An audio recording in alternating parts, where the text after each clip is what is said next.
mystery and horror, the air itself is filled with monsters. Children of the night, what music they make. He's alive! He's alive! Well, hello. I'm not Sammie, clearly. This is not Sammie's voice. This is Dad's voice. And guess what? That's not Sammie either. Or that's not Sammie. Sammie's having a quick break. So she's going to have a lovely bit of time off. So due to Geordie law, or even Macam law, or even any kind of Northern Eastern law, we have to have someone from up north on our podcast, because can't just have monsters from down south, because that doesn't really work, does it? Doesn't work, does it? So, ladies and gentlemen, we have Chris. Now, you might remember him from last week.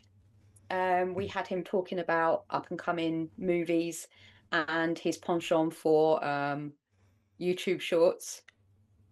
Oh, yeah, I forgot about that. Yeah, if you want to know what I'm talking about, go back and check last week's episode. I don't think we need to go over that one again. But yeah, if you want to go and hear about what he had to say about that, head over to last week's episode on YouTube. This week, as you may well see if you're watching on YouTube, we are going to be talking about the Green Inferno. Now, yeah, Sammie doesn't like cannibal movies, so I thought, why not take this opportunity to let's get one out the way at least. Yeah, this is Eli Roth's The Green Inferno, 2013. Now, I was thinking about Cannibal Holocaust, but I was like, no, it's too hot. It's too much. I know a lot of people put Cannibal Holocaust up there with Serbian film. They're the two no films for a lot of people. Yeah. And I don't think we'll ever touch that. No. So I don't think you can, purely for the isn't it the animal scenes? Yeah, there's a lot going on in that film, a lot. And if you're a hardcore movie watcher, a horror lover, you've probably seen it yourself anyway, and you'll have your own opinions. And I don't think we really need to discuss them, because so much happened in that film. I don't fancy doing a 6-hour episode, to be honest with you, about me ranting about this, that, and the other. So we'll do the next best one, which is The Green Inferno. I say next best. This is a mixed film as well, so, but not for the same reasons. Right, I'll do a little mini disclaimer. I'm not going to do Sammie's because she does it so well. I'm not going to ruin it. But all I'm going to say is we can all agree to disagree in horror. So what don't you do? Can you remember? Don't be a dick. Hey! Remember this time. Awesome. So, what did you think about this film then, Chris? Right, so I'd never actually heard of this, and you messaged me saying, "Oh yeah, it's a weird film. You might enjoy it because you like some crap," but it's definitely a film of two halves. The acting gets better in the second half. Yeah, I think it's the duress that makes it kind of like feel like they're acting a bit better, but yeah, because they were living it in the second half. But yeah, I mean, it was a film. It was entertaining, but good is a stretch, I think. Yeah. As you well know, or you might not, depending on who you are and who, you know, what your movie knowledge is, Eli Roth is responsible mainly for Cabin Fever, and also the Hostel movies. Now, he's kind of been hailed as the new king of gore porn, torture porn. Right. You know, that he falls under a very strange category. And this was part 3 of his kind of like torture trilogy that he was kind of sculpting. There is nepotism in this movie, as some of you may know. The girl that plays Justine was engaged to Eli when they filmed this, and then went on to marry him. So Right. they there was like an element of like, oh, you crushed the wife, oh, Cherie Moon, that whole kind of like, all right, Rob Zombie situation.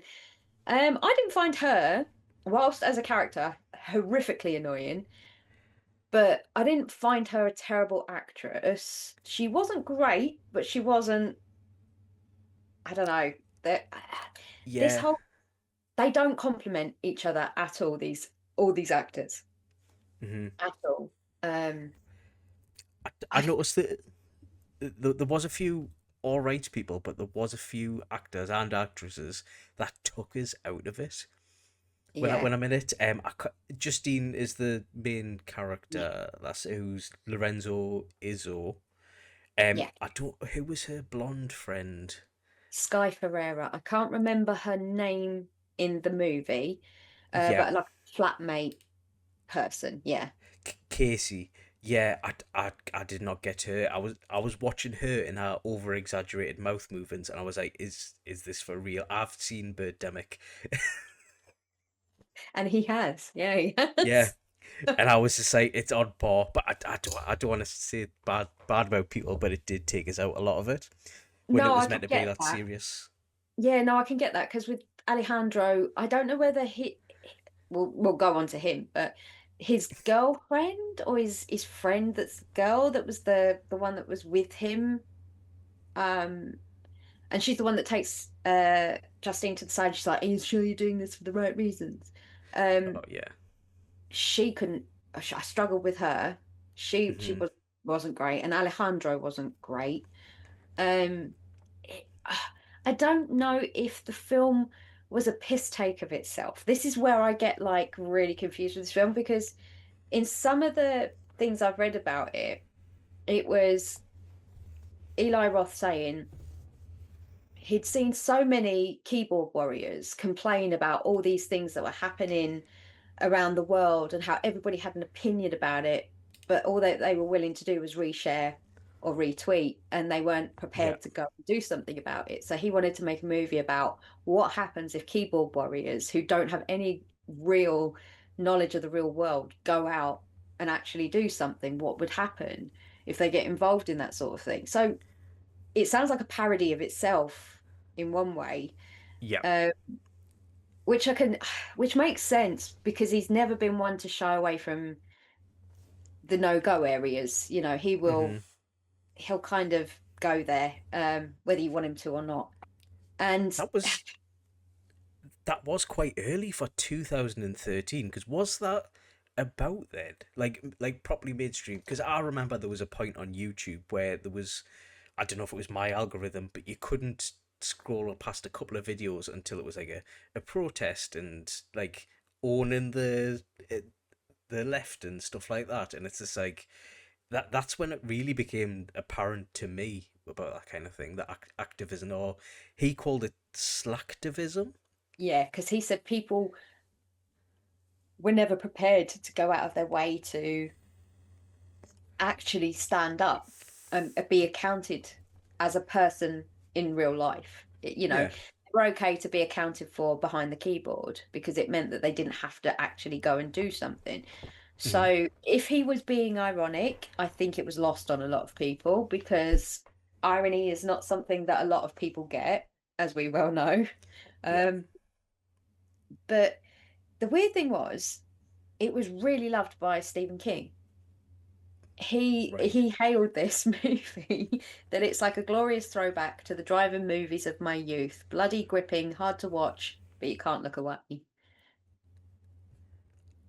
I get that for the second half, Yeah, but I mean, when it kind of tries to establish the characters and the story, I felt nothing for any of the characters besides, can you get off the screen?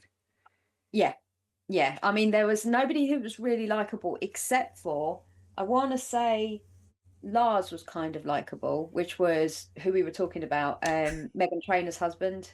Yeah, from Spy Kids, Yes, Spy Daryl Kids. Sabara. That's it. He his character Lars, you kind of liked him because he was like say comic relief. He wasn't really Seth funny, Green. but yeah, he was very much the typical stoner, um, loud bumbly, accident-prone kind of guy on the big in the camp kind of thing. And yeah. he was the one that was likable because you looked at him and you're like, ah. And then there was, and I want to say his name was, was it Daryl? No, Jonah. Jonah was the one who recruited her when he found out that she was Oh yes. United Nations, Mhm. the daughter of the guy from the United Nations, and him. I think he was just blindly following Alejandro, Yeah. he was the one I was like, oh no. What, because he had a redeemable quality?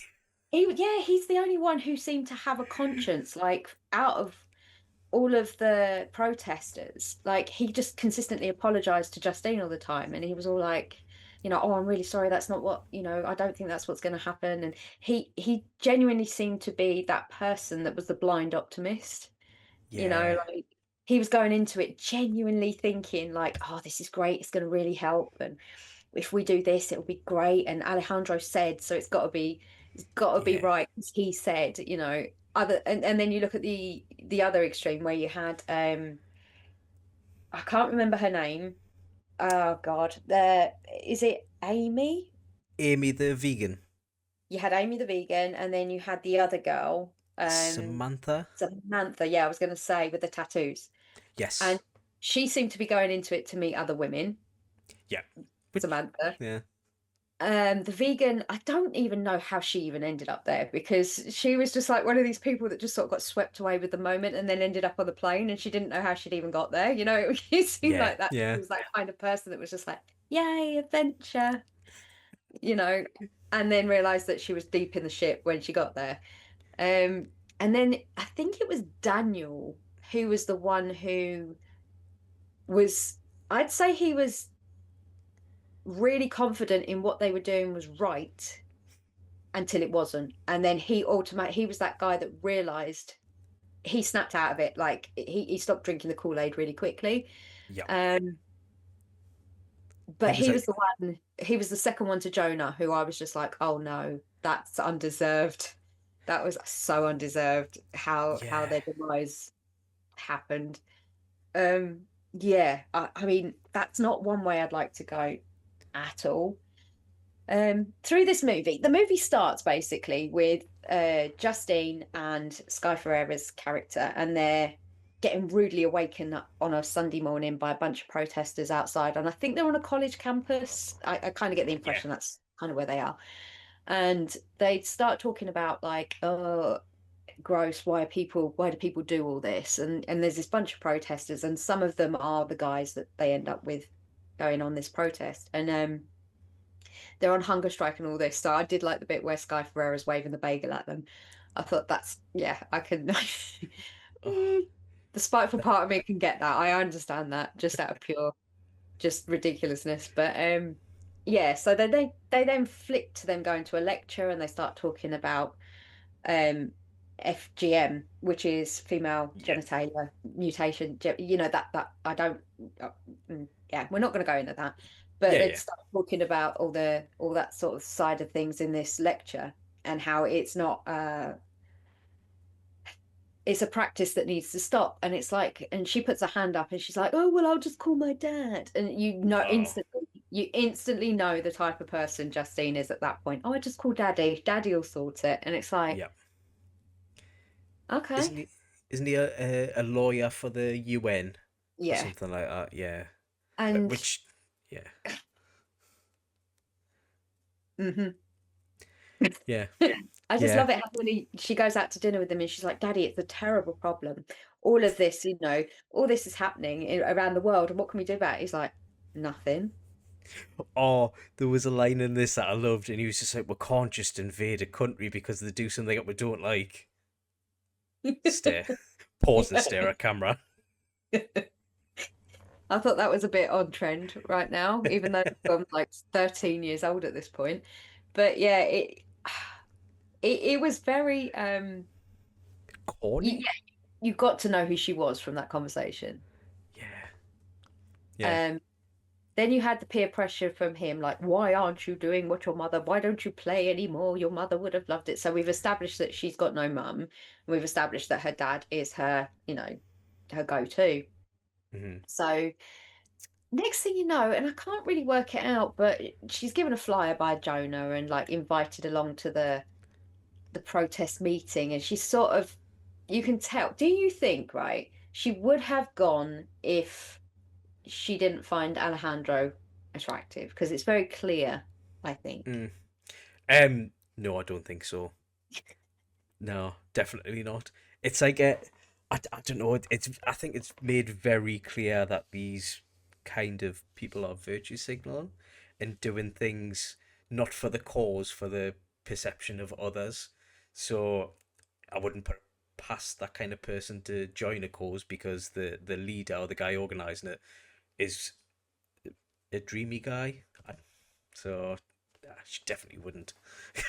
Yeah, see, that's the thing. It feels like he was an idealist. That was the impression he gives off, but it actually turns out that he was just as bad as all the others when you get down the line. But he basically kicks her out of this meeting, doesn't he? Like, because she questioned him, and it was Yeah, like, I know why they want her in the group, because her dad is a lawyer from the UN. So that's why they want her in the group, because they know if there's a hostage situation, she is going to be their bargain chip. That's, you'd be silly if you missed that, because it is so in your face, that bit. But she's clueless. She just thinks it's because they like her that they want her to come along. And she gets swept up in all the, I don't know what you call it, just like we need to do something, all the virtue signaling, like you say, and all the white knighting. Yeah, like, we need to go to the Amazon and we need to stop the desecration of the Amazonian, forest. And it's like, the minute they started going on about that, I was questioning it in my head as well. I was like, so what is a bunch of people from America who's possibly never set foot in another country, doesn't, like, we are talking the Amazon rainforest. We are talking somewhere where you can take 2 steps in, get bitten by a spider, and drop dead tomorrow. Like, Yeah. even within like 5 seconds. You're the most underprepared bunch of people. And I think that's something, again, that Eli Roth was very clever So in that was written, maybe. so I think that's why this is not satire, but like a dig at that kind of activism where it's all for show. And I know Eli loved all the films like Cannibal Holocaust, which was set in the rainforest. And so I was listening to an interview with him where he was saying basically I wanted to shoot a film like that deep in the jungle in the rainforest with an indigenous people and make something like that, but I don't know how to segue a film into there. Yeah. And then he started talking about his friend who was used to go to these activist marches and stuff like that just to pick up women. And it's like, I don't know how long ago, it's still wrong then as it is now, but I'm sure there was a gay rights march and it was a pink triangle badge, and I think it was his roommate or his friend was wearing one, and he used to just go up with all the confidence and talk to these like beautiful women, and then he'd be like, oh no, I'm not gay, I don't have to be gay to support them though, and like the false, concern kind of thing. Mhm. And you'd be like, oh yeah, and then you'd be sleeping with them an hour later. And that's the kind of thing I got us thinking, that's my way into the jungle. So I think that's the link there. I think it's a loose one because I think in the film, they start talking about these people that are demolishing parts of the rainforest for a natural resource, and I think it's gas. And can you get gas from the rainforest? Natural gas? To be honest with you, I am not clever enough to know that off the top of my head without Yeah, Googling. ma. Um, Um, Possibly. So I think it was one of them. There's a loose link there because he wanted to go to the film in the rainforest. Yeah, I mean, this is where it starts to get weird, because they get dropped off. You then see them literally get in the rickshaws, and they're all excited about the rickshaw drive, aren't they? And then they get to this port or this airport, and they knew if they didn't run, they were going to get swamped by people. And I was just like, okay, I'm getting a bit confused here because I'm not sure why they were getting swamped. But is it because they were from outside the country? Is it because they thought they had money, or were they trying to rob them, or were they just not supposed to be there? I couldn't quite work out why all those people, why they were like, you must run to the plane to get on the plane. But they all got on the plane and they fly out and they land in the middle of nowhere and they start putting on. Now, I would love to know how they had the costumes down to a T at this point. They had the same boiler suits and the hats. So they had to have somebody, I can't remember the guy's name, but they did have like a contact, didn't they, there? Is it Carlos? That's it. Yeah, Carlos. And I think he's pretty much set this whole thing up as we find out. But like he's provided them all with the hard hats and the uniform.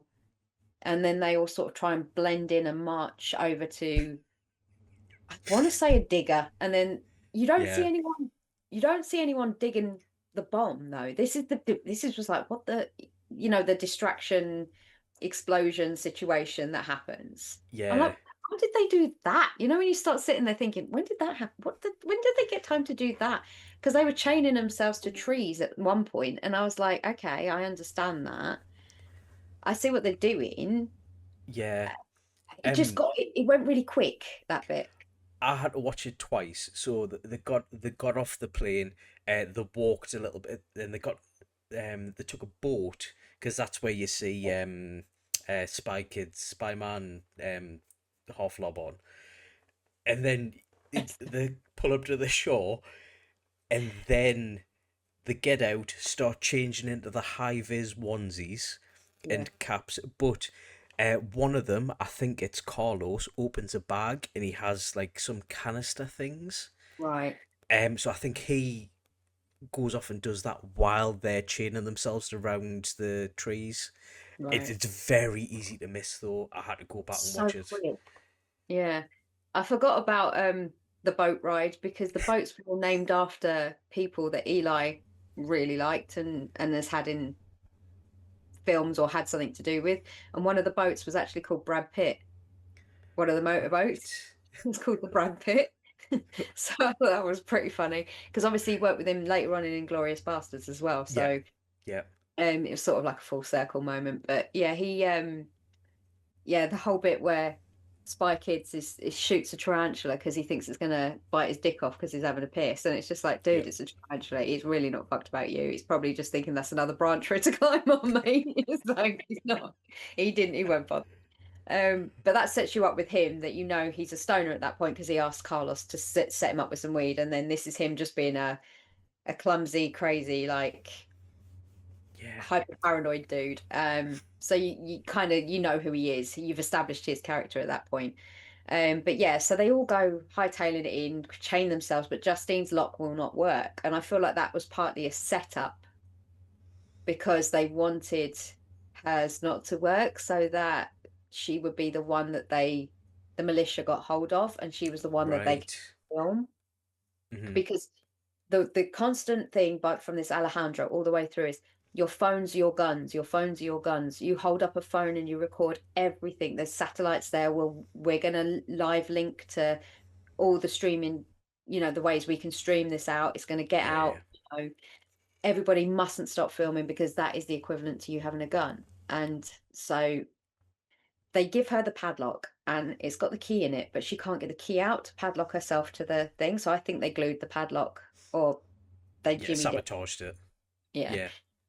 So the militia come out and they start waving the guns around, and then obviously, because Justine can't chain herself to the tree, they get her and they rip her mask off, and then next thing you hear is, I think it's Alejandro shouting, she's the daughter of a UN lawyer, you can't shoot her. And then you just see the complete confusion from all the militia, and they're like, shit, no, we can't. Yeah. Where do we go from here, kind of situation. And I think that's the point where they march them all back to the plane, isn't it? Yeah, the police don't come because it's too remote, but it's kind of like hey, we've won because we've blew up the bulldozer. They can't do any Yeah. more work. Now we've exposed the operation, so now they have to leave it with their tails between the legs. And We're then trending, you know. oh yeah, that part there where they're like, oh, we've made the front page of Reddit. We've made it as an activism group. Oh no, piss off. It was gross, wasn't it? It's like all of this Yeah, section, this is where the bad acting takes place. This is where yeah, the I don't know how you can I know being an actor is all finding your reference, finding your inner way of empathizing with the character and trying your best to portray that. Or if you are a method actor, you'll go and hang out with people like that to mhm, get a better idea.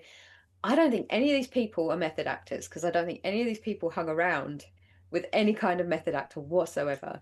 And I genuinely like any kind of SJW protester, activist.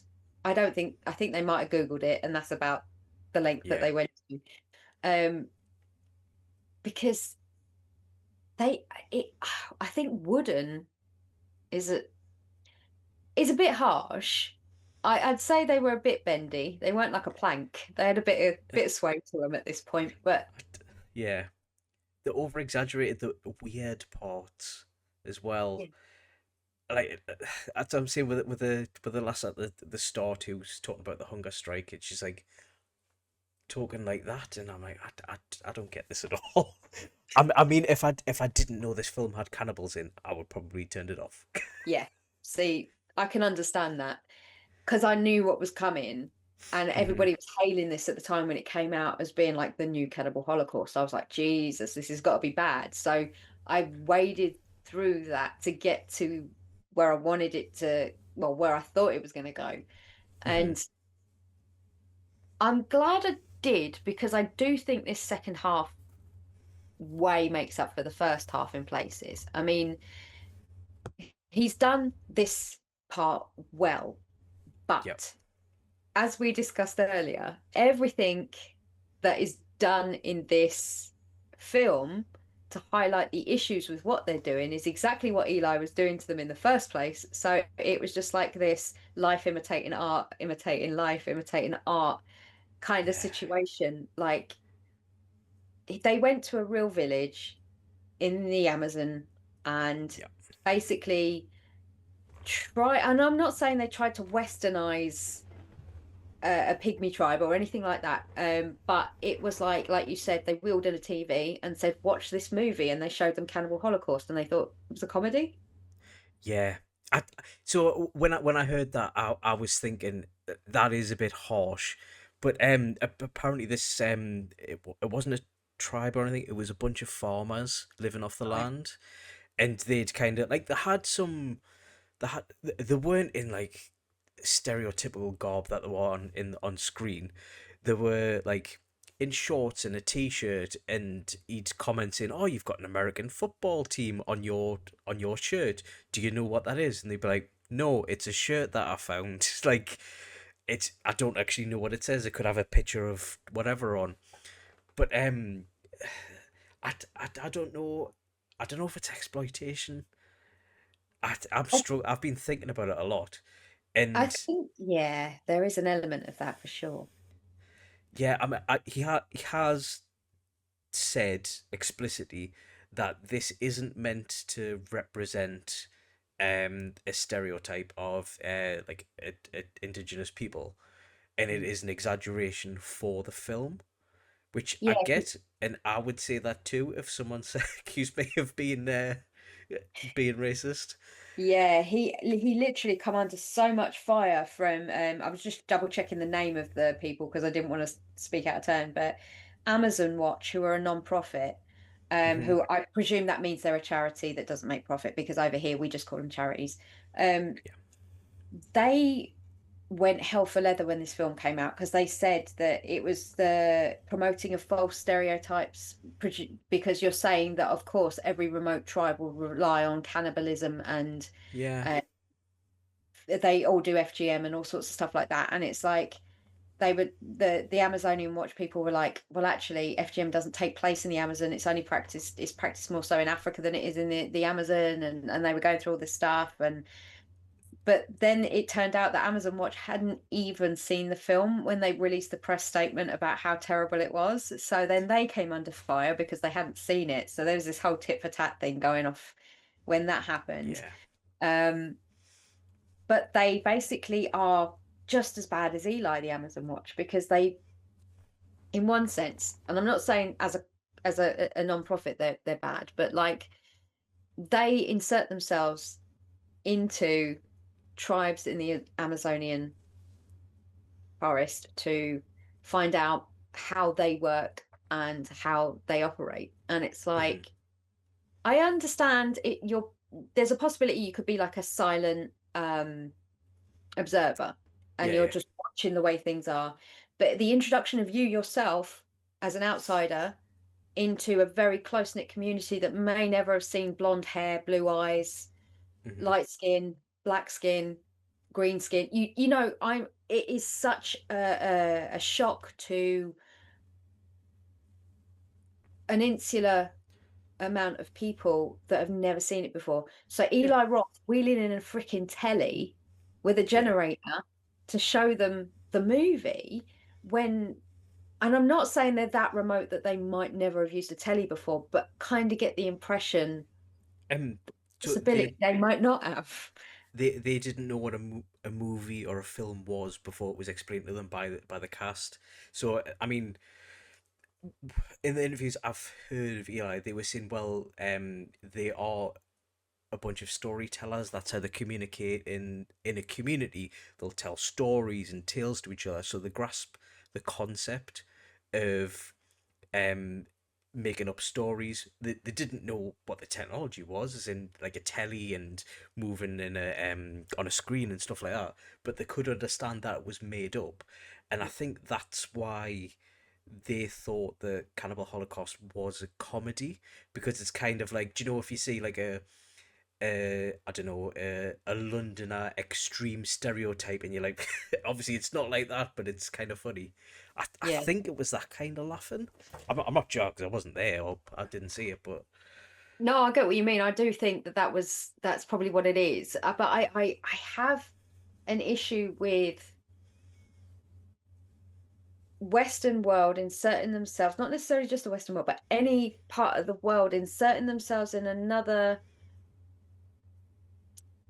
place which is untouched, it has run itself for so long in a certain way, doesn't need Netflix subscriptions, doesn't need internet, doesn't need, they've survived for God knows how many years without any of this stuff, and now you've brought in this talking box and you've shown them this thing and they're like, oh, what's that? Well, you know, and yeah, okay, you can say it sparked curiosity, it might help the village, I don't know, prosper, that they now have information about something, or it's a new story for them to pass down and tell everybody, which is great. I can understand that as well. But also, would they have ever had that had you have not brought it to them? No. So, well, chances are very slim.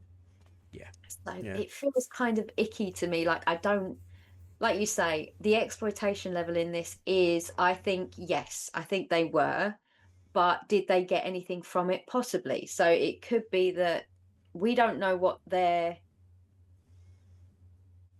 payment, is that the right word, or their what they took away from it. That's exactly what I was thinking, because he did say, oh yeah, they weren't fully on board, and some of them, the villagers, or sorry, the members of the community, helped out with the cast as in behind the scenes. I'm guessing helping them ship things on boats down the river. But it's just like, what have they gained from doing that? Some of the people in the community didn't want to be on camera, and that wish was honoured. So I think there would have been some sort of what's it called? Them saying yes to it. Them kind of knowing what they're doing. Yeah, I mean, the ones that did, you would never have known in a million years that they'd never been on camera, because I couldn't tell who were actors other than the main core.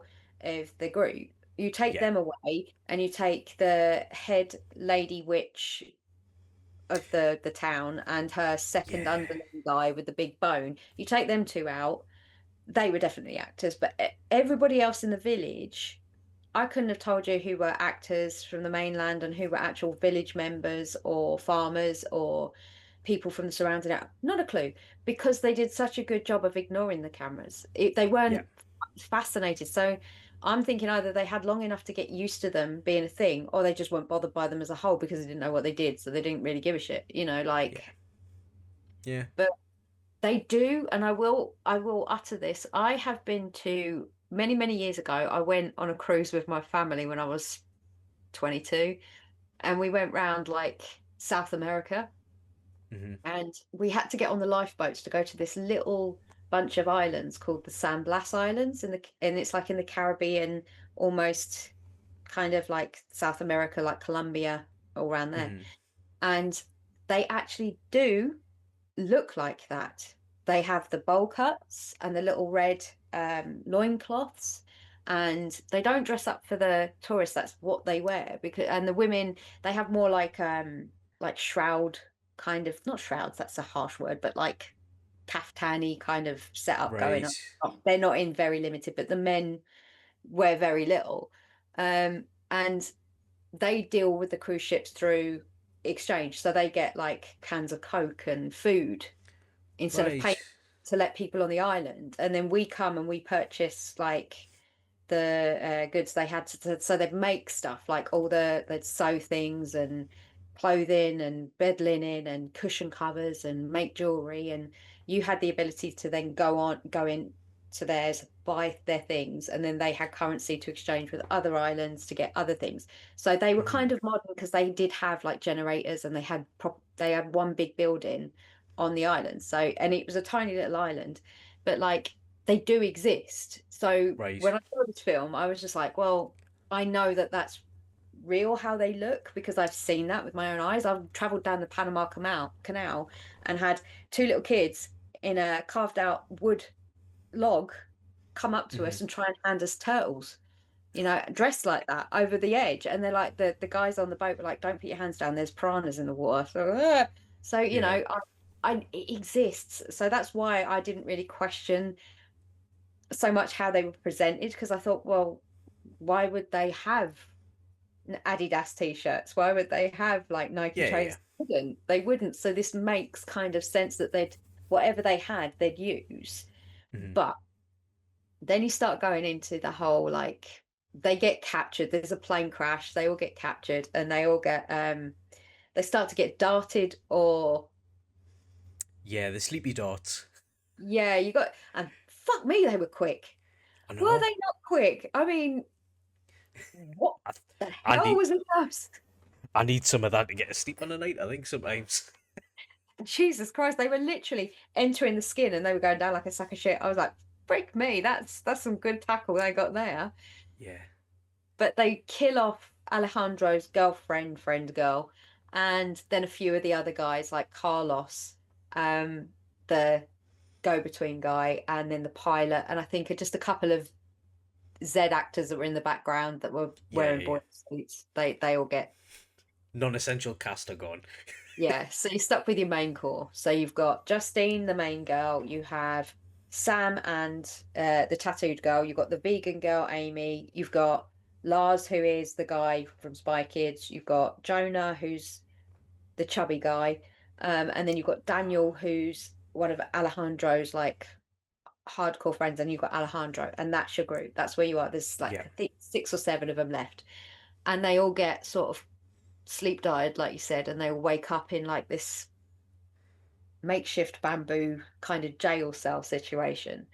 Yeah. And this is where it gets weird. So from this part of the film, so when they start filming in the rainforest, sorry, that's where the actors started to, because it is in such a remote place. That's when the actors, the cast, and the crew started staying at the village. So they didn't have access to toilets. Obviously, I've I heard in an interview that they didn't have insurance, so there was no medic there.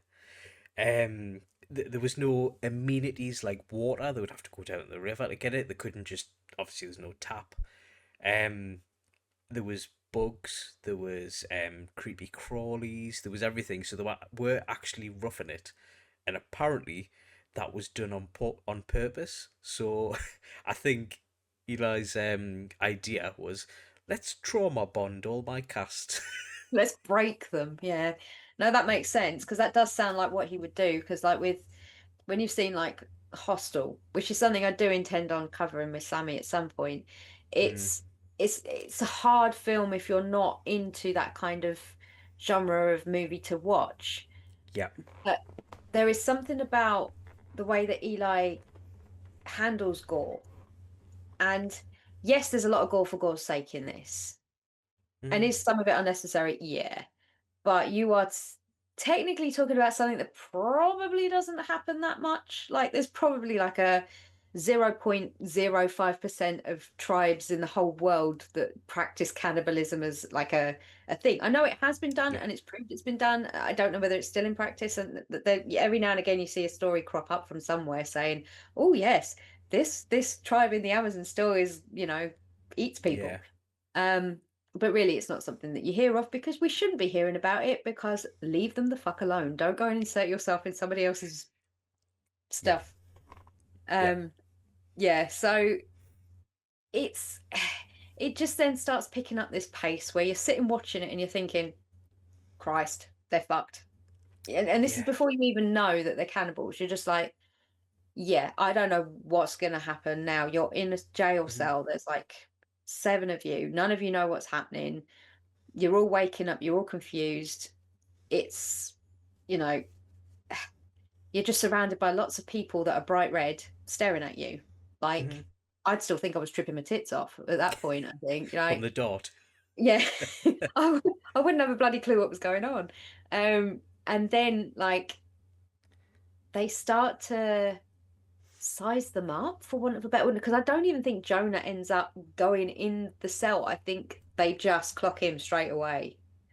Yeah, yeah, they do, because Jonah is the biggest of the bunch. The rest are quite petite and don't have a lot of timber on them, whereas Jonah was a hefty bloke. Yeah, he was a portly chap, wasn't he? Yeah, Um, yeah. so I think maybe if you're hungry, of course he's the easy pickings, because he Hmm. makes sense. How do you feed a village? Well, you kill Jonah, don't you? That's they didn't even take the time to take his bloody boiler suit off. That was the bit that I was kind of taken aback with. I was like, oh, we're just going for it, are we? We're just going all out, and we're not even going to bother to take his clothes off. We're going to make a potato in his jacket here. It's Yeah, yeah. But poor Jonah, he gets his ice squeezed out and eaten. He gets his tongue cut out and eaten by the head. I don't know whether she's a Bruja. I don't know whether she's a medicine woman. I don't know what she is. Just the leader of the village, I presume. Yeah, do you not think that's what kind of adds to it as well? Because obviously you're left in the dark as much as the cast are, because you Yeah. see this village and you're like, what do they want? Are they trying to bargain forth with? Do they want to fight with? Do they want to just kill with? And then it like they'll be shouting. You'll see this weird ritual where she's digging the eye out and chopping the tongue off, and then the limbs start coming off where it elevates that way, and you're like, Yeah. you still don't know that these are cannibals. You might think, oh well, she's just got a thing for eyes and tongues, and that's how the punish people or something. But Yeah. like throughout the whole film, you've no idea what the goal is of this village. It's yeah, until you see them put his torso in the oven, and then you're like, right, okay. Yeah, they've done this before. I think I know where we're going with this one. Um, yeah, it's I just felt the one thing about Jonah, the death of Jonah, I will say that did annoy me a little bit, was the Hmm. fact that he'd been drawn and they were Hmm. pulling his insides out. He'd had his eye plucked out and his tongue cut off, and he was still screaming.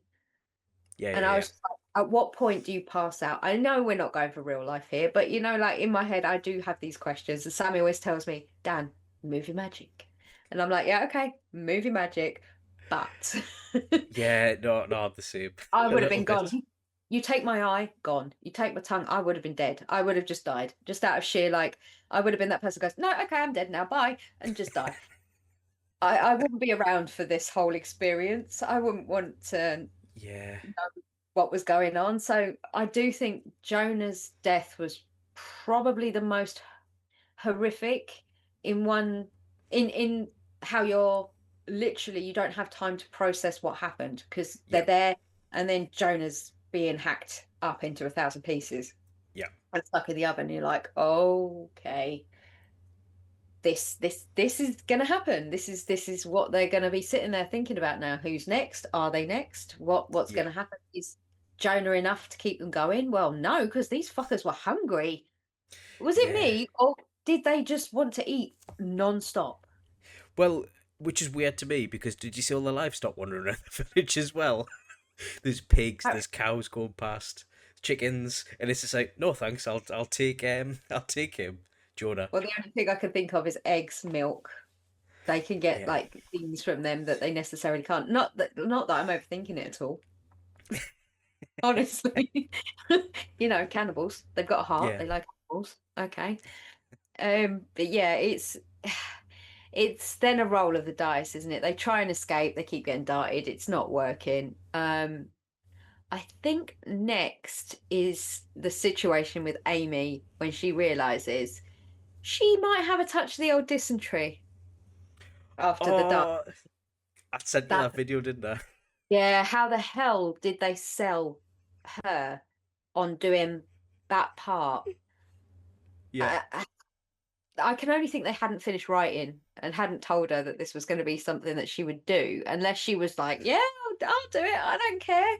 It's just not something I can see a lot of people wanting as a part of the canon of their career. To yeah, it's done in such a, I mean, a dark comedy way as well. It's not like a, oh, he's just horribly ill in the corner and everyone's like sympathy or whatever. It is literally she's like this on the cage, like holding the hunkering bars like down, a, bracing herself. and then the next minute you hear the evacuation of our bowel sounds, and all the villagers are like stinky. Yeah, ha ha ha ha ha. And all of the people in the cage with her literally run to the side and they're like looking away out of pure like Yeah. respect, except for Alejandro, who's so fucking weird. There's just this Oh. weirdness with him. And it starts the minute they got captured. Yeah. And I think uh, you don't see her clean herself up or anything, but you know that okay, that's happened. So they move on to another scene and they're all in the thing. And Justine questions Alejandro, and she's just like, what the hell? What's gone on? And he's like, well, actually, this was all a big PR stunt. We were Yes. Yeah. paid by Carlos. Carlos was paid by a competitor to come in and stop this happening, but we didn't change shit. So no one's coming for us because the new guys will Yeah. be there in a couple of days with the new equipment. So we haven't done anything except for cause a bit of disruption, but that's it. So no one's coming for us. And he's Yeah. just accepted. It's kind of like he's accepted his fate, but he's also that egotistical that he thinks he's going to get away at the same time. I don't know. He's got like this weird thing Yeah. about I think he's definitely got like a cockiness about him. him. And selfishness. I don't know, but I think that's kind of like the again going back to the kind of virtual singer signaler white Yeah, knighter. It's kind of like, actually it wasn't about that. I'm sure my true self now, where everything's for image and I don't care about anything or anyone else. because I'm not on camera Yeah, and the lights aren't on and I'm not going to get any recourse from this. I'm not going to get any glory yeah, from this. Yeah, kind of definitely feel like you get to see who he really is. And she then like you can see it set into her face and like you see all of them start to accept the fact that they got stitched up and they're just a bunch of gullible morons at yeah, this point that have just been swept along and used. And I felt quite sorry for him because that's when you see Daniel like he starts to really it's where the switch flips for him with Alejandro about how like he's like starting, you can see him start building up some resentment for him, and because he Yeah. believed it was.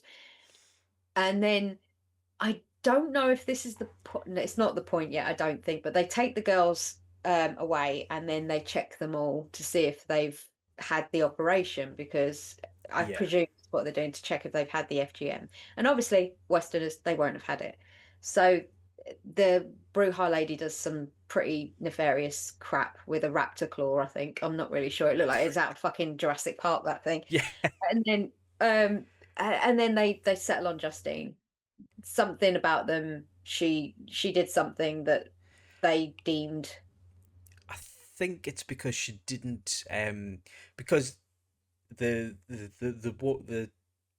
village elder, I think she is, or the medicine woman, she put this raptor claw somewhere, and the other two girls obviously were in pain and made it known, and she kind of like realized they're showing pain and getting taken away. I'm not going to show pain, and then she's chosen or something. I didn't quite get this. That's the bit, right? Because she then gets taken away somewhere separately, and you're like, okay, something is going to happen here, but you're Yeah. not sure what. So you think either she's going to be a sacrifice, or like she's going to be eaten, or like she's going to be the main course. Do you know what I Yeah. mean? You're not Yeah. really sure where that's going to go, but then you sort of get deviated into the whole situation where Alejandro just kicks up his weirdness to a level that Oh, no one expected. yeah. And I don't know how, again, they sold this to the actor to do. If this wasn't in this film, I don't think it would make a tiny bit of difference. It had absolutely no bearing into any kind of storyline or any kind of plot line at all. The guy just starts jacking off, whacking it, having the biggest ham shank. And they question him. They're like, what are you doing? He's like, de-stressing. I need to just drop my stress levels. Now, I understand where he's coming from, but now's not the time, mate. Find another way. Play some Oh, Cluedo. I don't know. Noughts crosses in just the dirt. Find something else. sneeze 8 times in a row, something, anything. I don't think it's appropriate with all the children watching. And that's where I just was like, oh no. Oh, you've not really thought this through, have you? Or you have, and you are really, really having some sort of mental break, because the amount of people that were watching at all times to those guys in there, and then the Yeah. guys that were in there with him as well. And I was just like, oh, and then Daniel loses it. Daniel goes full on, I want to kill you, and starts to choke him, which then kicks him up a notch whilst he then Oh, starts. yeah, doing a David Carradine. Yeah. He's going all out at that point. You know, he's that's done the job for him, shall we say? I feel like, yeah, it was just bizarre. I think they then start plotting Samantha sneaking out, because Justine's returned, but she doesn't know what's happened.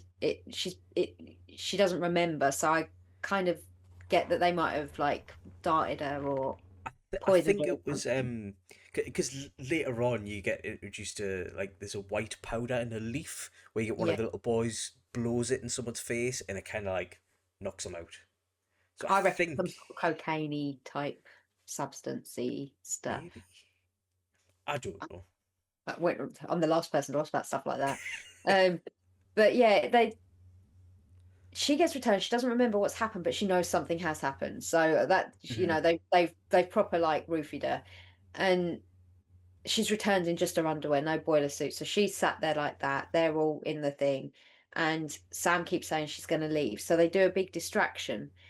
No, yeah, they do a big distraction thing where she manages Chucks to a get phone. out. Yeah, that's it. They use the phone. Daniel sets off a phone, and because they don't know what this ringtone is going off. So Yeah. Sam manages to get out, and you see her running for this boat. Then it goes dark. So you don't know whether she got away, you don't know whether she got hit, or do you see her getting hit? Because I can't remember that bit. It just goes dark, doesn't it?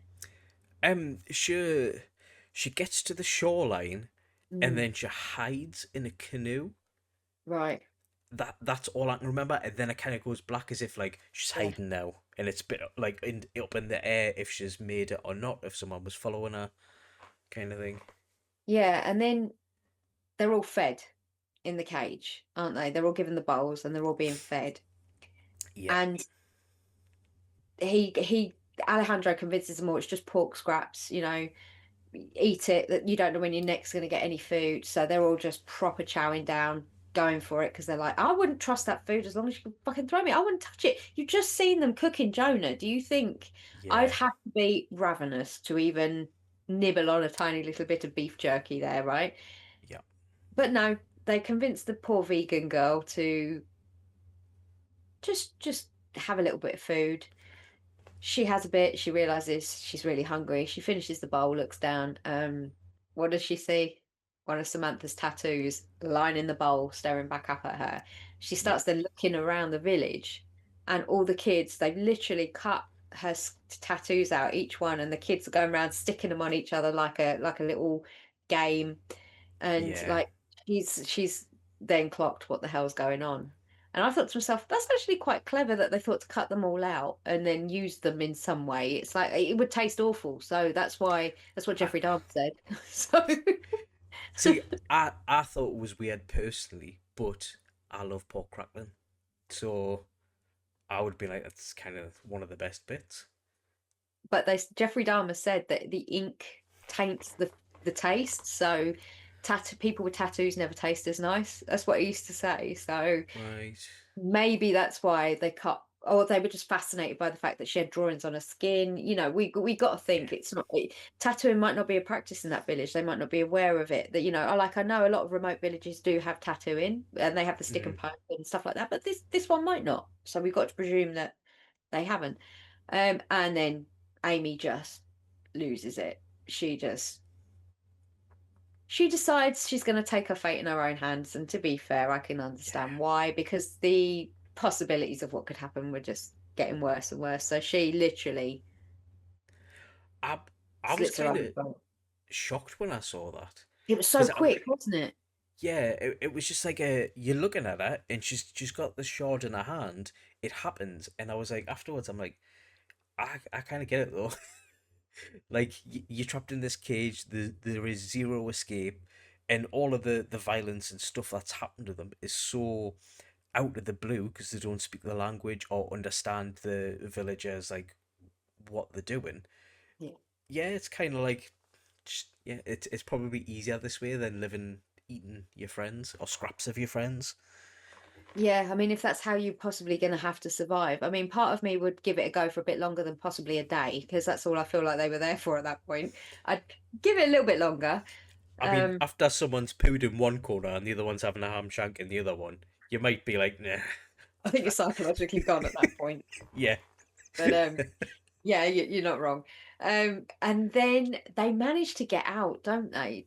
Because something happened. Oh, Oh, the weed. It's the weed thing, isn't the it? this is the silliest part of this film. The Scooby Doo moment. As they called it, yeah. They hammer down.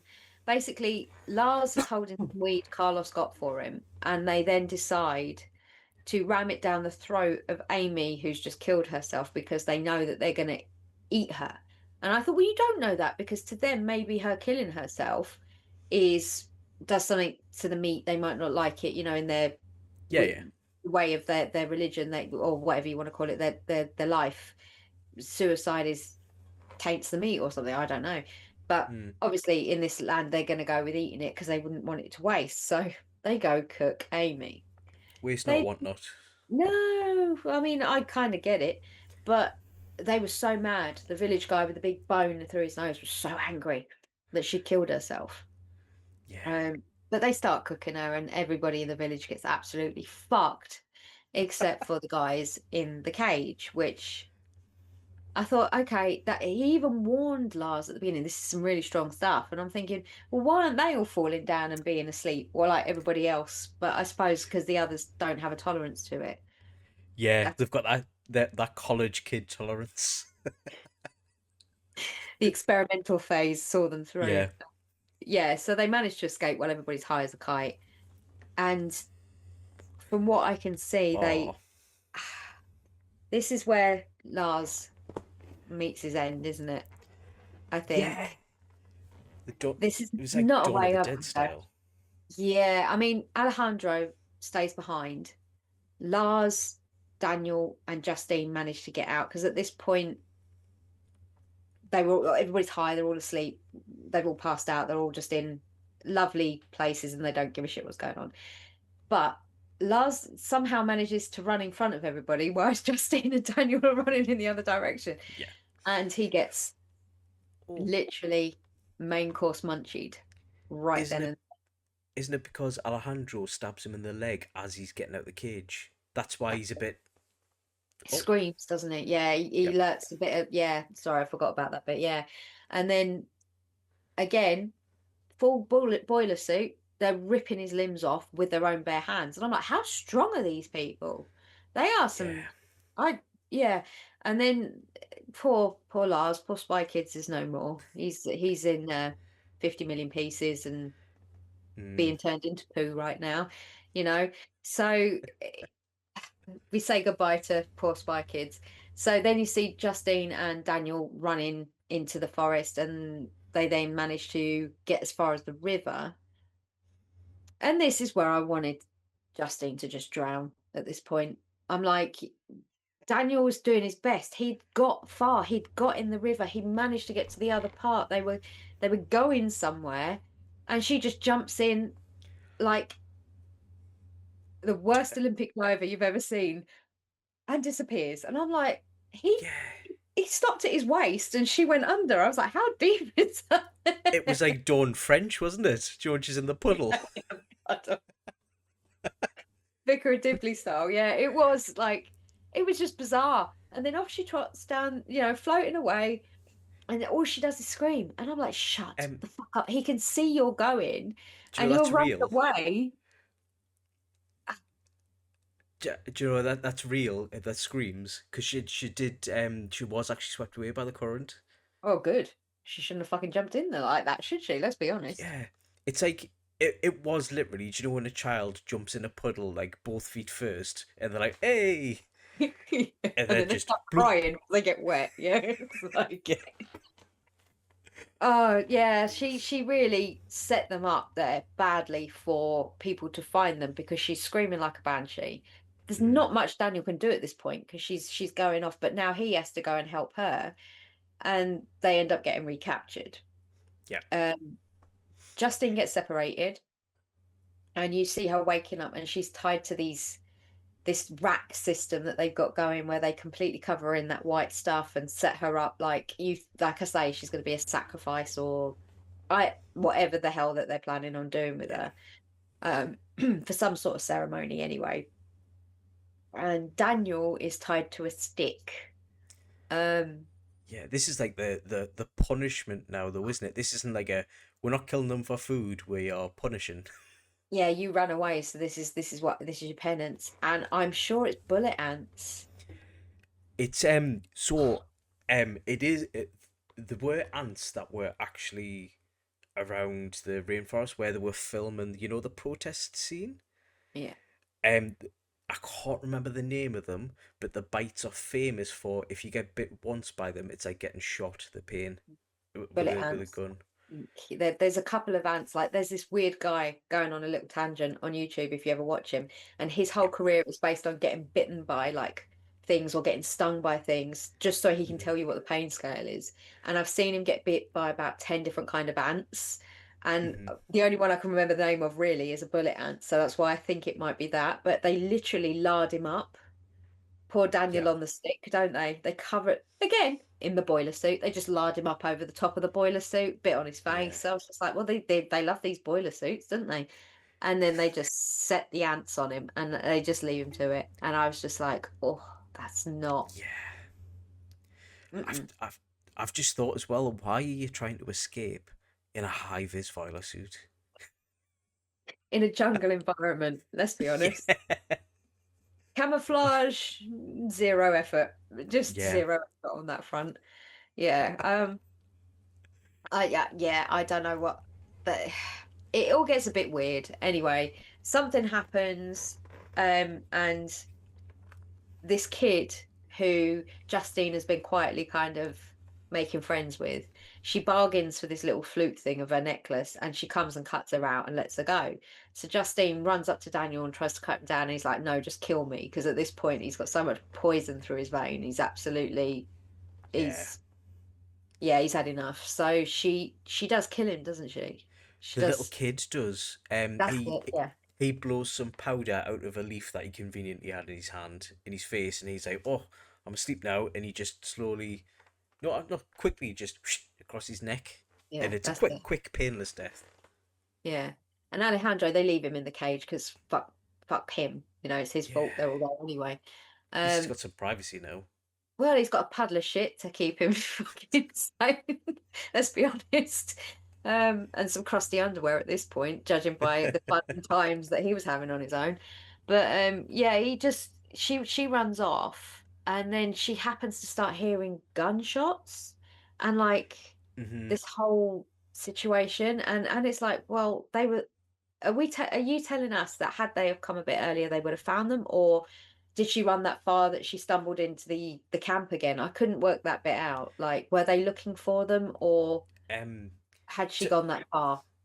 they had went back to the crash site, up past there. That's where they were picked up. When they escaped again, they were going towards the protest site.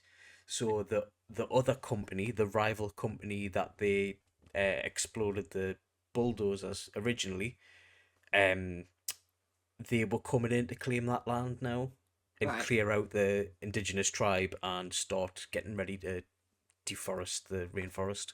right.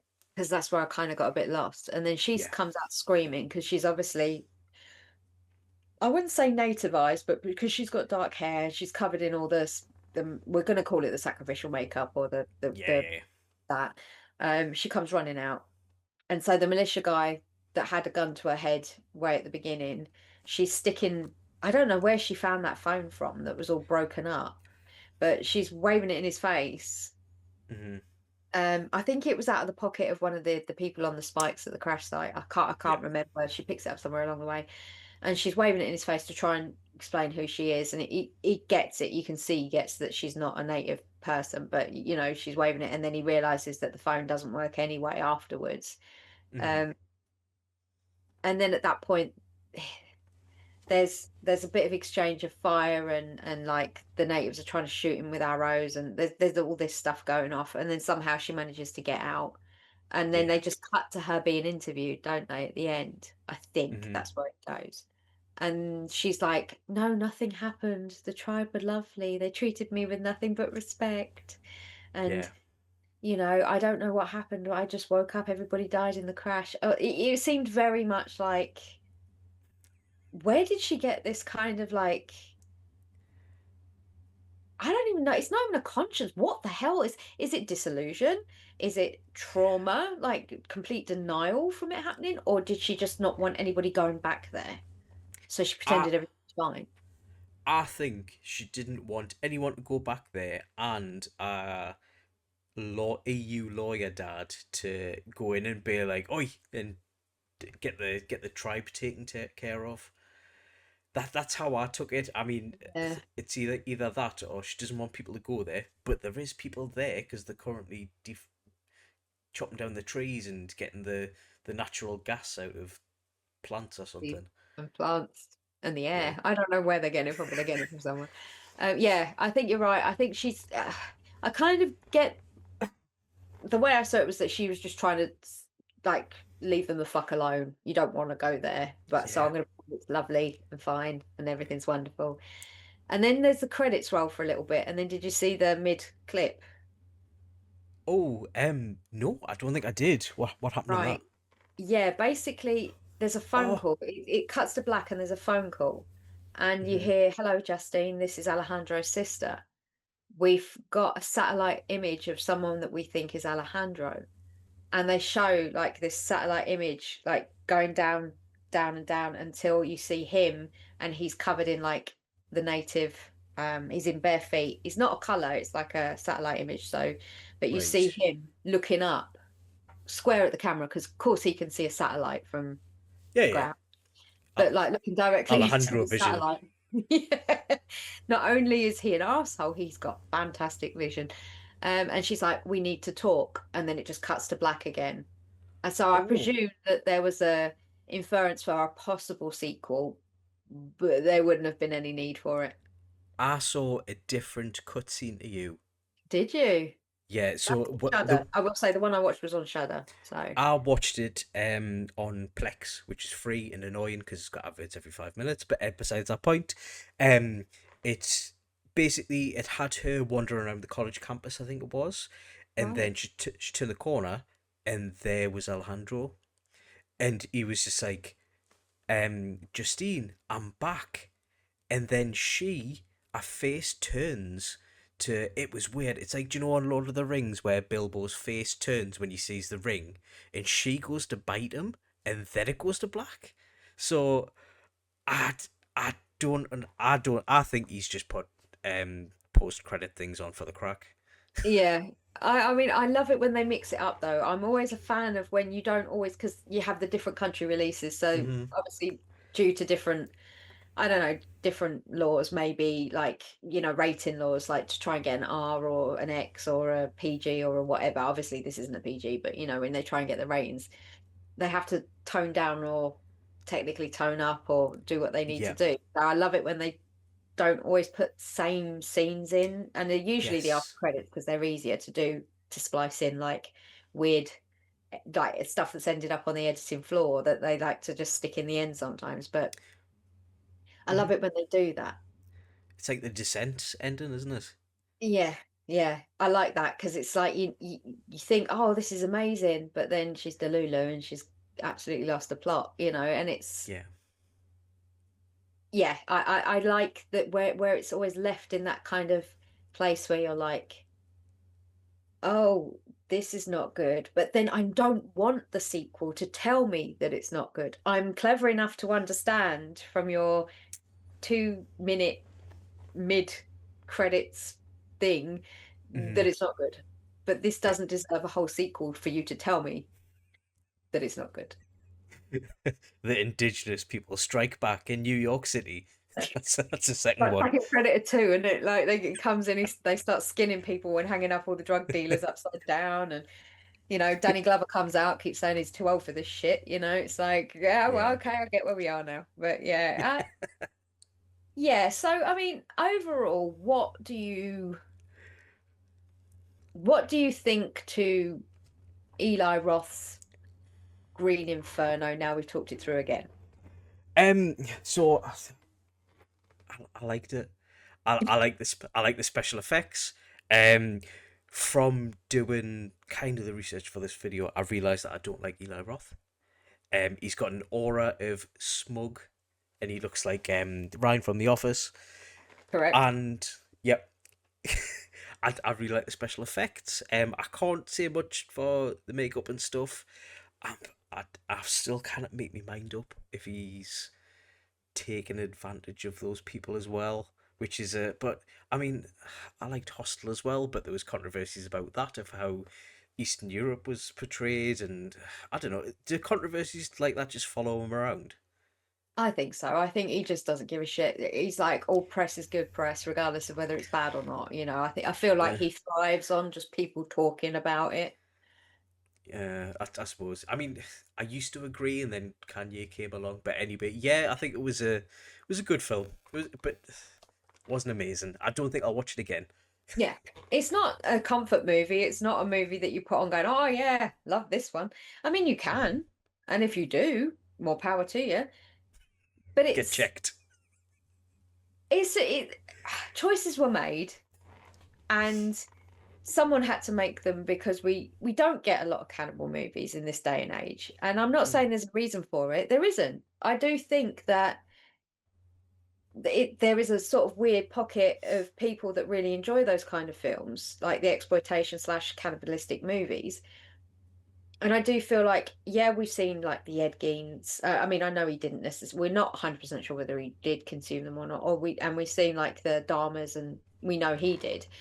Yeah. So you got your modern day serial killer versions of cannibals, but we don't really get these kind. And I'm not saying you should go in and exploit tribes in the Amazon for purposes of making another movie, but what I mean is there's like this whole genre of movies that were in existence in the 60s as well, especially all the B movies that were made in the 60s about, I mean, they're terribly racist if you look at them with today's eyes, but at the time it was Yeah. all good intention. But like the cannibalistic movies that were made then, and it was all done in a with a with a bit of fun back then. But yeah, I feel like there is a pocket of genre of like of people that would like to see more cannibalistic style movies, because there isn't a lot of them, and I don't know why, but then I also kind of understand why. There's no definitive reason why we don't have it, but I get it's quite a taste situation, so Hey. I didn't do that on purpose. Okay, um I wouldn't mind like a really decently done cannibal horror film, because I do kind of like it, because I like horrors that I like some crap, but I also like horrors that unsettle you, and there's nothing more unsettling than seeing someone eating someone else. Yeah, yeah. I think the problem that we have these days is, and I say it quite a lot, is how desensitized we all are as horror watchers. Mm, The more you watch, the more you're like, oh, eh. And it's something absolutely horrific that you should be completely disgusted by. But your mm, brain just says, meh. And I think that's kind of, there's a few points in this film where you do stop and think, whilst it does take you out of it quite a lot, you do sit back and go, yeah, I yeah. don't know what that was or why that happened, and does it make any difference to the plot? No, but it has made me stop and think about something. Yeah. The girl shitting herself, him having a wank, the whole situation, like they're plot points that brought nothing other than a talking, a discussion point, and going, "Did you see that?" You know, I yeah, I think they were put in with the intention of being unsettling because you're not expecting them.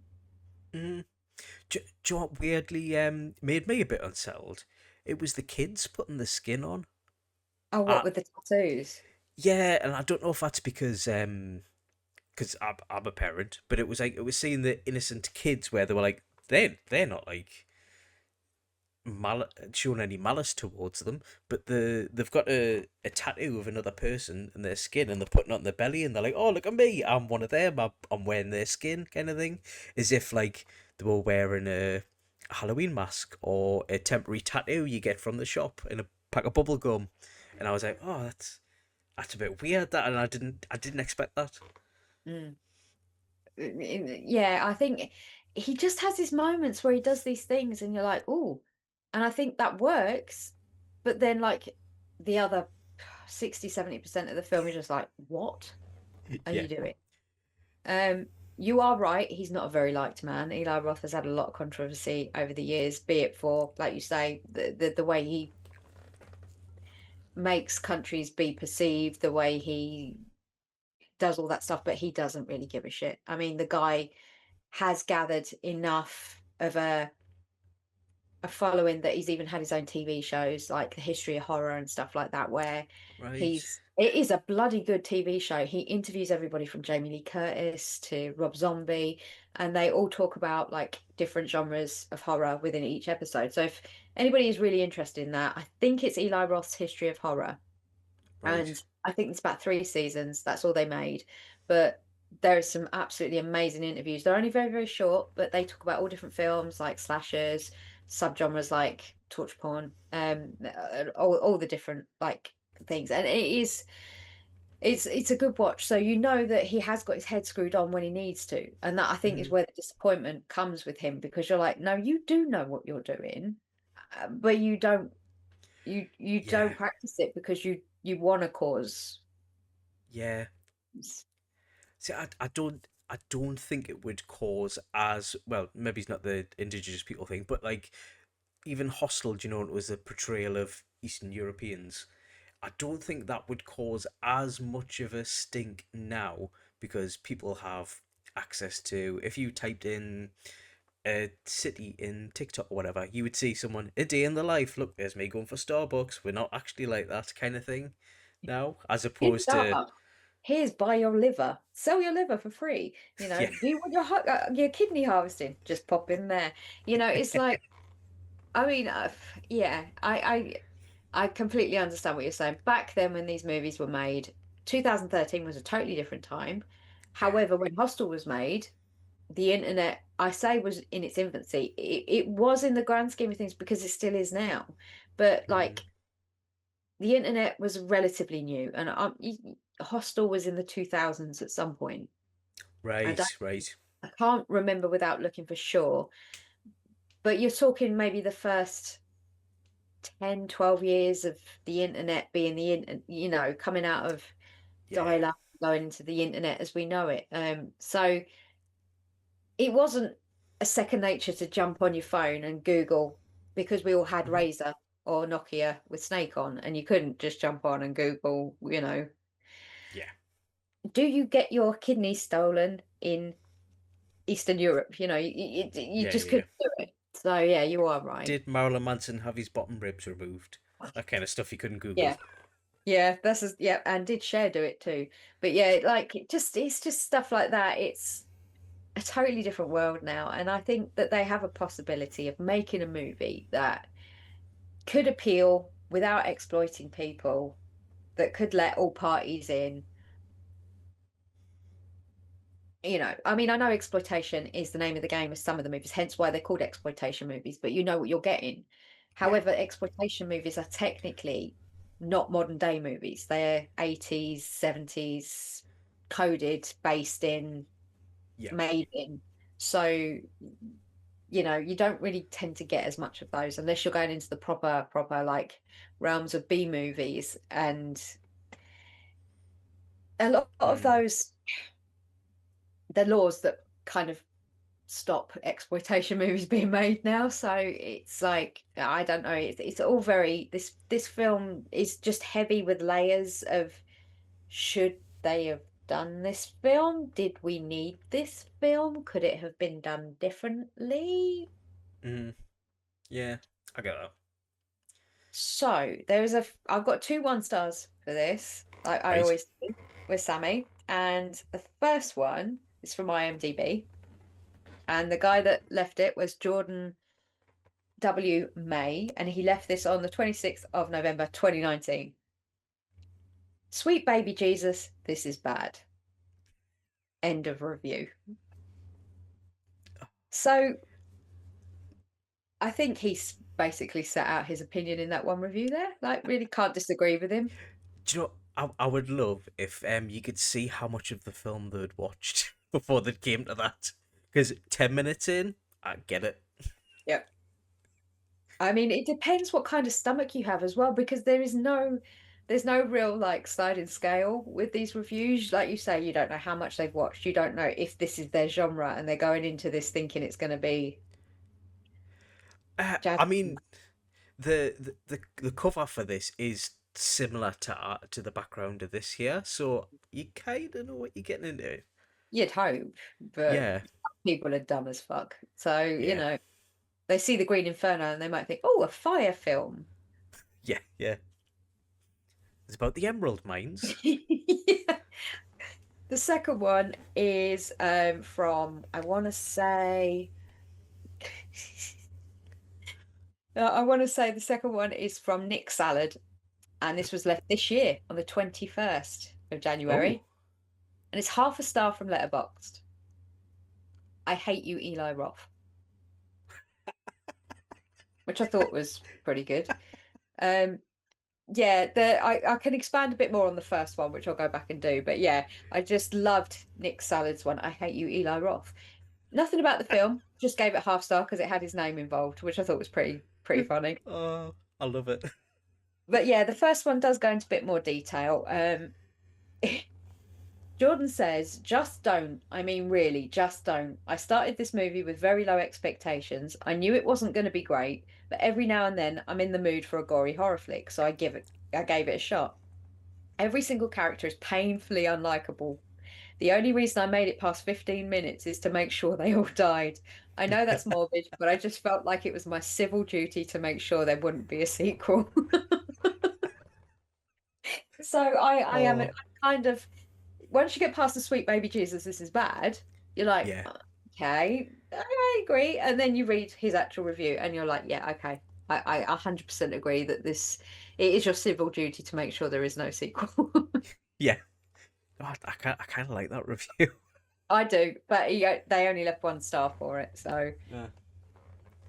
But I did do the 666 Degrees of Jake. Now, for those of you Right. who don't know, what I do is I pick a film and I will get every film that we are covering on that episode back to the film of the time. Now, last season we did Adventures in Babysitting, and this season we're doing Who Framed Roger Rabbit.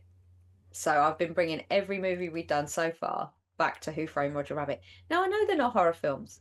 I want to give myself a challenge here. So I pick such a random film out of nowhere that everybody beloves, and I can get there with a really dirty, disgusting horror movie. And I've done it, and I'm really pleased with myself on this one.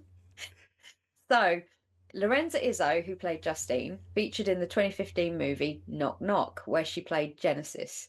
While she didn't have an invisible touch, she did touch Keanu Reeves. See what I did there, ladies? Keanu is a true gentleman and a god among men, but also appeared in the 1994 classic Speed as Jack, with Dennis Hopper as Howard Payne. Dennis has had a huge career spanning almost 60 years before his death in 2010. His ex-wife, Catherine Lanessa, plays everyone's favourite charge nurse, Dana, in The Pit. Catherine was also married to French Stewart, who you guys most likely know as Harry from Third Rock from the Sun. John Lithgow played Dick, but also served as producer and starred in the 2000 made-for-TV movie Don Quixote as the lead character Don. Don had a sidekick called Sancho Panza, who was played by none other than Bob Hoskins, who played Eddie Valance in Who Framed Roger Rabbit. That's impressive. Yay! Oh. Yeah, I don't know if that's picked up, but I'm clapping. it's I kind of enjoy the challenge.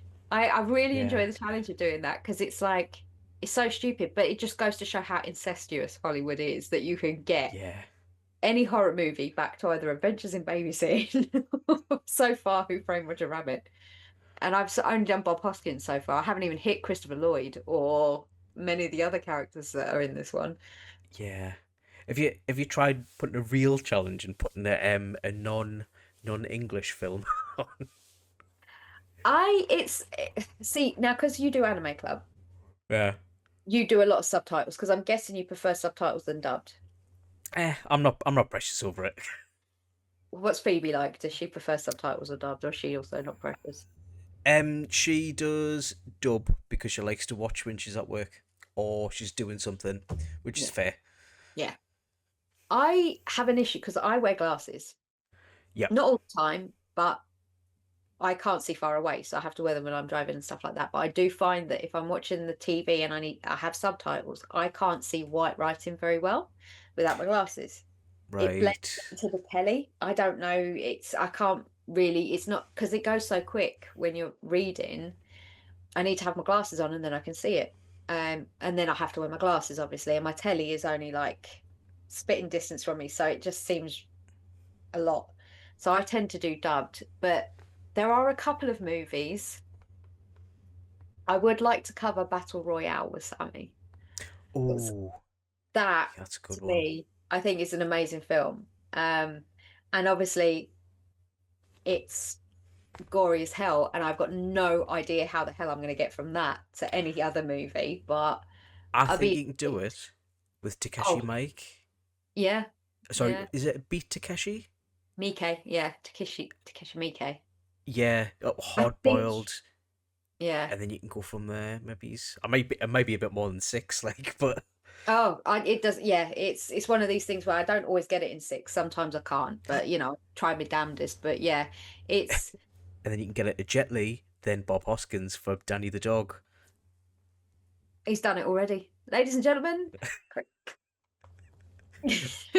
That was a very half-baked one, but no, I appreciate the effort, because my brain can't do it that quick. I have to I work from the top to the middle, and then I have to work from the bottom backwards. But for some reason, this one I didn't have to do that with. It was just literally one of those. Everyone led me to the next one, to the next one, to the next one. So it was one. I say easy. It wasn't easy, but it sort of flowed easier than I thought it was gonna. Yeah. So So yeah, so thank you very much, Chris, for coming on. Thanks for having us.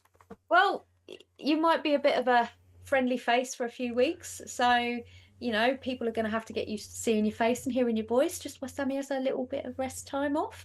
And I don't know what we're doing next week. So, ladies and gentlemen, just keep your eyes pierced. Jesus Christ, it's getting late, can't you? Keep your eyes peeled. And if you head over to Bleeding Marvelous's socials, there you will find out what I'm going to do next week with Chris. If I don't test his patience too much and he hasn't gone, fuck you and run away. Because Dan knows nothing about anything. All of our all of our socials, even the monster socials, are down below under the video that's going out on the Nerdy Up North channel via our sub channel, which is Monsters, which you can find on there. I'm not doing this as well as Sammie. She's well versed in this. She's a professional. Dan's winging it. But yeah, if you head over to the YouTube channel, this will be going out Monday on YouTube, and audio will follow at some point. Just be patient. We're getting there. We're trying our best because I don't know what I'm doing. I'm here for the ride. But Be fine. Why not? Yeah. So yeah, again, thank you very much, Chris, for all your help, and thank you very much for coming on for this episode. And is there anything you would like to plug? I don't think so. I mean, I do Anime Club on Nerdy Up North, but if you like anime, just look for it. But I mainly wanted to say thanks. It's been amazing you having us on. So, And bullying you into doing this film, yeah. It's fine. Do you know what it is? I like weird films, so anytime. We know you like weird films, Chris. Yeah, so without much further ado, I just wanted to say thank you for listening, and we'll see you next week. So see you later. Bye. Bye.